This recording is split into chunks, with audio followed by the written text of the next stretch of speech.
Hi, my name is Lisa Zick, and I am a junior at Carroll University studying to be a special education teacher.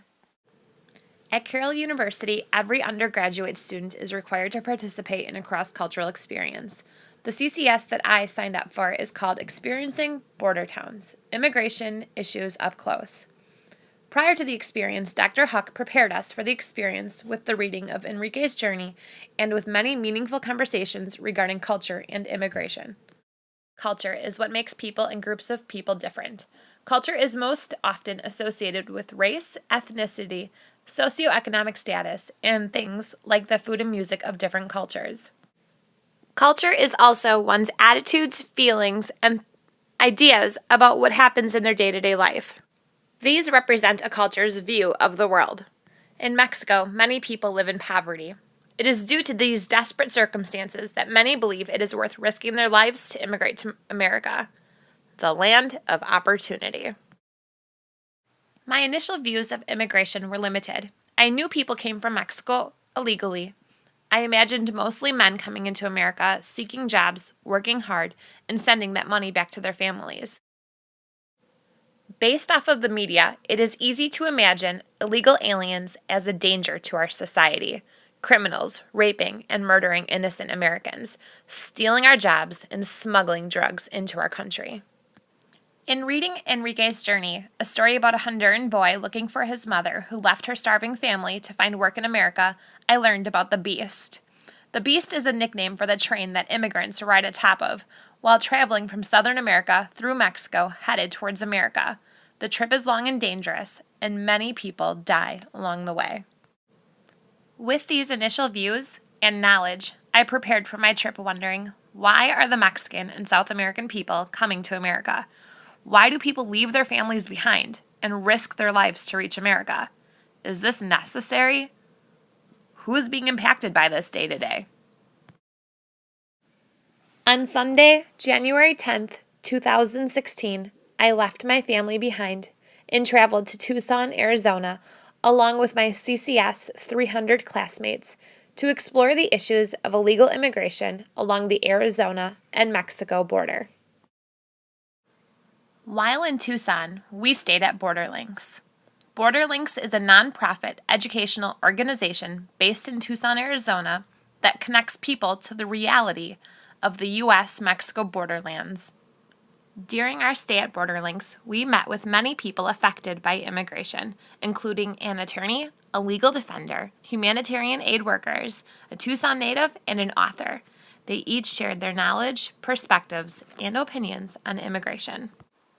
We also visited the border in Nogales, Arizona, walked through the desert along a migrant trail, and sat in on a court hearing of Operation Streamline. My time with BorderLinks was eventful, and I learned a lot. This is what I learned. First, I learned about the North American Free Trade Agreement, known as NAFTA. NAFTA is an agreement that took effect in 1994 between Canada, Mexico, and the United States to increase trade in North America. Unfortunately, NAFTA had a negative impact on the small farmers of Mexico when cheap U.S. corn flooded the Mexican markets. Even though the Mexican government took part in agreeing to NAFTA, the negative impacts of NAFTA on Mexican farmers spiked immigration into the U.S., making this our problem too. Since NAFTA, over 6 million people have left Mexico illegally. I learned that there are over 12 million illegal immigrants in America today. Most immigrants are men aged 16 to 45. These people travel far, and the trip is dangerous. Once they get to the American border, all major cities are walled off. The only way to enter is through remote areas of the desert. It's a death trap. I walked through the desert. It was extremely difficult to navigate through. There are thorns on everything. I can't imagine how desperate the immigrants feel while trying to survive the desert. What ambition they have to keep going. There is no water and no shade to rest by. During our walk through the desert, we found clothes and backpacks left behind from people passing through. We also saw multiple sites with crosses where bodies have been found. Most bodies found in the desert will never be identified. These families will never experience closure to the passing of their loved ones. Walking through the desert, it was like walking through a cemetery. One of the most important things I learned was the power of language through many group discussions at Borderlinks, and as I witnessed the term illegal alien used many times by the judge during our visit to Operation Streamline. Illegal alien, criminal, subject, immigrant, undocumented citizen, migrant, all words with different meanings, all negative implications of migrants. This was a debate of such intense opinions and emotion that one of our delegation leaders removed herself from our group. Words hurt. Words can humanize or dehumanize. I learned the power of language and the importance of using humanizing language. We act like we are better than the Mexican citizens entering into America, as if we are superior to them. They need to be treated as equals, like humans. Really, are they criminal or hero? Heroes fighting for their families. I find it interesting that in 1994, Operation Gatekeeper was created to deter the surge of immigration from Mexico into the U.S. The policy aimed to seal off all major U.S. cities and popular border crossing points along the U.S.-Mexico border. The strategy is prevention through deterrence. The government built up walls, increased border patrol, and received lots of military hardware. I learned that the purpose of Operation Gatekeeper is to slow down the number of illegals crossing the border and force the remaining illegals from Mexico to cross in more remote desert areas. This is known as the funnel effect. Unfortunately, the prevention has failed, but the deterrence is working. The funnel effect restyled migration. It forced migration into remote desert and mountainous areas where it is really difficult to cross due to extreme conditions and extreme hot and cold temperatures. The funnel effect has created a death sentence for many migrants crossing the border. Prior to Operation Gatekeeper, Arizona experienced 8 to 10 immigrant deaths per year. Since Operation Gatekeeper, the number of migrant deaths has increased by 500%. The law states this would happen. The policy is working. The Department of Homeland Security was created shortly after September 11th in 2001.